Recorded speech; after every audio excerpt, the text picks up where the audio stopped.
Hello, welcome to Family Movie Night, where we'll be talking about what we watch for Family Movie Night. My name is Mike, and today we will be talking about Elio. This is the 2025 Pixar movie that just came out not too long ago. The premise of this: Elio, a space fanatic with an active imagination, finds himself on a cosmic misadventure where he must form new bonds with alien life forms, navigate a crisis of intergalactic proportions, and somehow discover who he is truly meant to be. This has the voice talents of such famous people as Brad Garrett, Zoe Saldana, and the rest are people who I think for the most part you probably haven't heard of. So I went to go see this because I was having a crappy day at work and I wanted to take the kids to go do something. So when we watched it, though, a couple things kind of came to mind.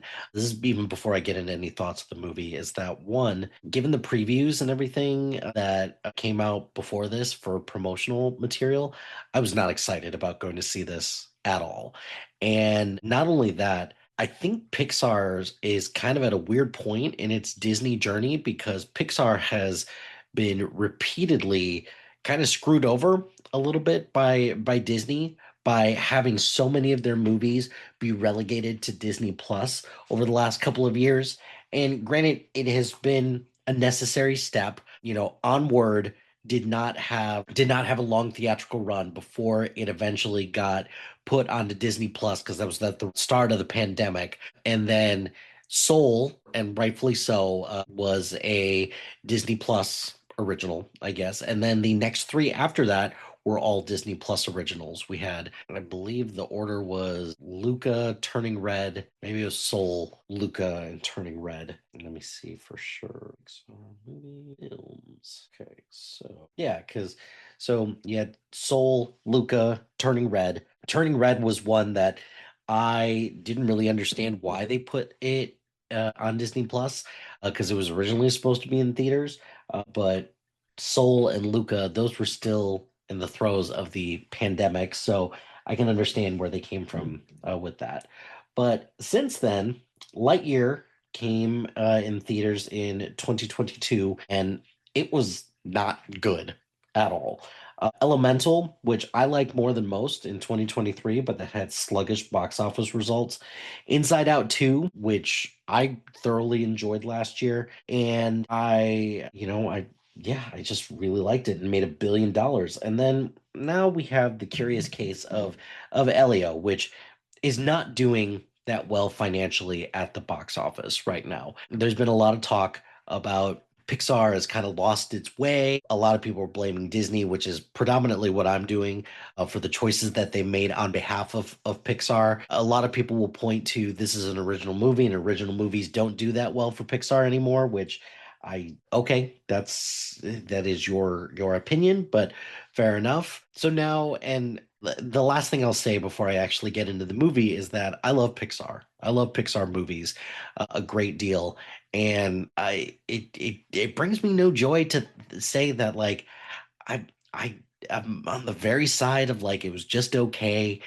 And granted, I did have an interesting experience watching this because since I took both girls, it was just me. My wife was still at work at the time, and I had wanted to watch this just out of sheer curiosity because I think this would be something that they would want to watch. The youngest one did not enjoy watching this experience at all. She, I think, was scared. She was bored at times.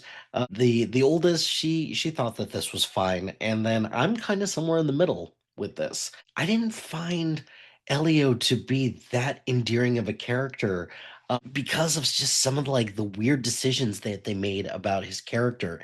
Look, if they would have focused a little bit more on him wanting to just like find his way in the universe a little bit more, I think I would have resonated with that a little bit more, but they just kind of made him, just like oh, he's a little weird, he's a little eccentric, but I don't know, I didn't really feel for the kid at all because they didn't really talk to him or they didn't really talk that much about his just what was going on with his parents and his current living situation and different things like that. So they didn't really focus on a whole lot of that. I found this to be just a tale of just like multiple different things that are going on in this movie. There's just too much going on between everything that's happening on Earth, that's happening on this spaceship, that's happening on, this commune as well. So there's a lot going on there.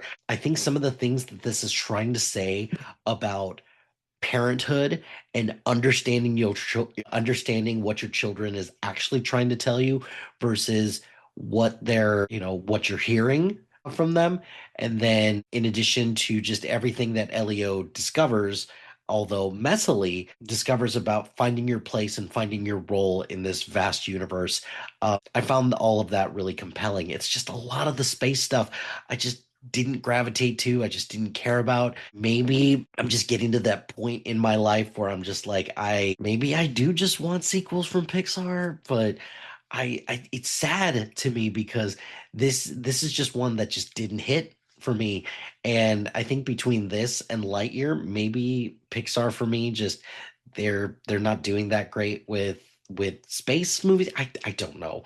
But I think that I'm hoping that upon rewatch that I will enjoy this a little bit more. I could be wrong, but I hope that I enjoy it more. I cannot wait to give this a second chance where I actually sit down and actually get to watch the whole movie because I didn't get a chance to watch most of it because my youngest was just not having it.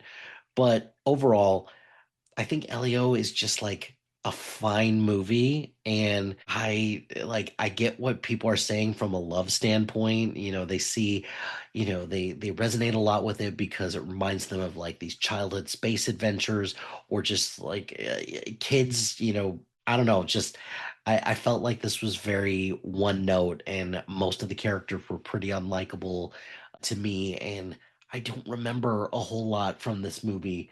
And that coming from a Pixar movie, it was problematic. So I feel like the advertisements for this or the ads didn't paint a picture of what I actually got either. So it's interesting the contrast there. So overall, Elio I thought was perfectly fine. I can't wait to watch it again to see if my opinion of it will change, but I kind of found this pretty forgettable, and that's kind of sad to me, but it is what it is. So, what did you think of Elio? Let me know in the comments below. That's going to do it for this episode of Family Movie Night. Be sure to like, rate, and subscribe to anything and everything SPDM Crew, wherever you get your podcast. Join us on social media on Facebook, Instagram, X, Threads, YouTube, LinkedIn, and Blue Sky at SPDM Crew. Check out our website at com. Follow us on Letterboxd at MLHilty2452 and follow our list labeled Family Movie Night. Shout out to High Flyer Creative Studios for making our awesome logos. Greatly appreciate their support. If you have any marketing, logo, or brain standard needs, contact them at highflyercreative.com. Check out the other shows in our network. Really proud of the work that everyone does. So please check out the other shows on the network. And finally, if you've got a podcast idea or you're interested in being part of the SPDM crew as a guest or collaborating, email us at spdmcrew@gmail.com. Until next time, happy watching, friends.